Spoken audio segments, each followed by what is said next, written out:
The BCMPHQ with the Boje Bennett clan, or at least two, the Shiva Boje Bennett, Renee Boje, and Renee Boje, and we're going to talk a little minute or two about the out of the closet, in your face refugee activists, which would be Renee and Steve Kubby. First of all, let's just talk a little bit about the latest on Steve Kubby's case. I guess he's in the hospital now. Is that right? Yeah, that's what I hear. He's on IVs right now. He's not doing too well. He got pretty stressed out during his hearing last week. Yeah. They wouldn't give him a smoking room, so he had to go outside in the minus something weather and get a chill or something like that. Oh well, it's always a struggle, right? Yeah, definitely. But I sat in on a little bit of it, and I noticed that Steve and Michelle and their reporter, who was covering their story for a long time, gave very strong testimony and lots of evidence to support their claim. Right, definitely. Yeah, I mean, for Steve, it's a life and death situation. You know, he needs this medicine in order to live and to survive, and I really believe he should have access to it. Yeah, well, he's our best medical necessity case. If they don't give it to Steve, they won't give it to anybody else. But I think he's put his case forward really well. He's got a lot of witnesses to come in about 3 or 4 weeks. I think that he's going to be well enough to continue, says his doctor, and then we'll hear from Ed Rosenthal and some lawyers and other prominent people in the United States that the Refugee Board will have a hard time ignoring. Yeah, definitely, I think so. I look forward to his case. Your case, what's the current situation on it? When are you next in court? Right now it's before the Minister of Justice, Martin Cochon, and it's been in the minister's hand for 2.5 years now. I've been kind of playing a long waiting game, which isn't really too bad in one sense, because the longer that it waits, the better the climate gets here for medical marijuana and marijuana overall in Canada, which is really, wonderful for my case and for everyone else. She was taking great interest. He wants to play with the court as a candidate. I think he'll be a good camera guy one day. Yeah. But your case is kind of stalled, so you don't really have a date, and it's kind of before the minister, but he can decide now or in 2 weeks or in 2 months or a year from now, I guess. Right, he has total discretion on your Maybe he's probably waiting for the Supreme Court case to come back with a decision one way or another before he can commit really himself to public. So a lot of pressure on the Supreme Court challengers. Definitely. But you're biding your time by teaching people about all the other herbs and how to use them properly. I'm enjoying some Damiana nettle spice tea. And how's the Urban Shaman project going? Oh, Urban Shaman's really good. It's an entheobotanical shop, and entheobotanicals are herbs and plants that help you connect with the god or goddess within. And so I specialize in shamanic herbs and plants, but I also have aphrodisiacs and stimulating and relaxing herbs.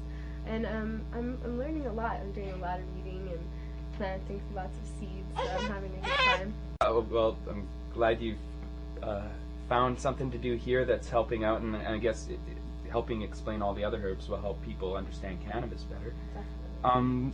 I guess you really started a trend. You were the first real refugee to come here, activist refugee, and then Cubbies and Tuck and Hayes and the others followed, and now we're getting lots of interest. Did you think it was ever going to come to this, and that there was going to be so many American refugees here? Yeah, I knew that my case was gonna possibly blow open the doors for other Americans to come here, and that's one of the reasons I took on the challenge. I could have stayed in hiding and just kind of blended in. I was a Canadian, and that's what a lot of the draft dodgers did. But once I found out that I could set this amazing precedent and have this opportunity to do good for so many people, I decided to take it on, and I'm totally excited to do that and motivated to win my case because of that. And I think my advice to people that are facing marijuana charges in the U.S. is to come to Canada, because there's no sense in being a martyr and going to prison, and that's what's happening now. They're sending all kinds of people to prison, as you know, for marijuana charges. And especially if you have medical marijuana charges, there's no reason for you to suffer in prison. and not have access to this medicine that you need. And in Canada, that's just a lot more tolerant, obviously, and you'll be able to get the medicine that you need. And now there's this awesome support system that you've set up, which I'm really grateful for, and I know a lot of people are grateful for. And I think that, yeah, why not just come here and we'll give you the support that you need to get up on your own 2 feet again, and to hopefully fight for refugee status here in Canada, because I think that I think that the climate's good, and I think that eventually Canada is going to grant refugee status to people here, to Americans here. It's just a matter of time, and that we will win. I think you're totally right. Thank you for doing that cutting-edge pioneer work that you do. Thank you. Well, hey, potheads, whether they're Americans or Canadians, they're inspired, they're focused, and they're productive, and we welcome them into Canada, don't we? Yeah.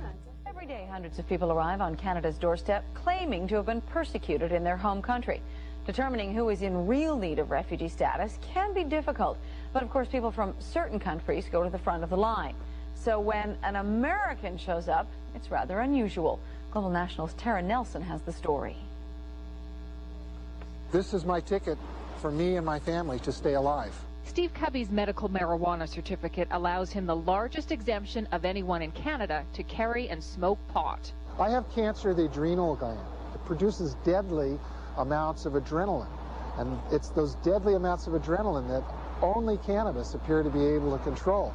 The card itself isn't unusual. The fact that Kubby is American is. Health Canada issued it to the Californian while he and his family seek refugee status in Vancouver on the grounds of political persecution by the judicial system at home. There's already been 2 attempts on my life. They will find some charge, any kind of charge, get me into jail, and then deny me any medical marijuana. And the doctors have testified if I have to go 3 or 4 days like that, I will suffer a heart attack, a stroke, or an aneurysm. It's a damn big waste of money. Alliance MP Randy White isn't buying the argument. He's going toe-to-toe with Kubby at an immigration hearing this week. White thinks this is part of a bigger scheme to change America's drug laws. I know for a fact that there are many Americans waiting for him to win this so that they too can apply for refugee status, and they're lining up behind him. Hi, I'm Steve Kubby, and I'm also running for governor. How'd you get in here? You don't have $40 million. Kubby is well known in California. The creators of the South Park cartoon made him a commercial when he ran for governor in 1998. Hippie, commie. Dude, Kubby kicked ass. That was shortly after Kubby helped press California to pass Proposition 215, that state's medical marijuana laws. He's been profiled on Inside Edition, and one of his own favorite stories, his college roommate, none other than 70s drug hero Cheech Marin. Everybody's trying to kill us, man. But to Kubby, this is life or death. Now he has a week to convince Immigration Canada. When you see the information that we're going to provide in our hearing, you'll see that we're not making this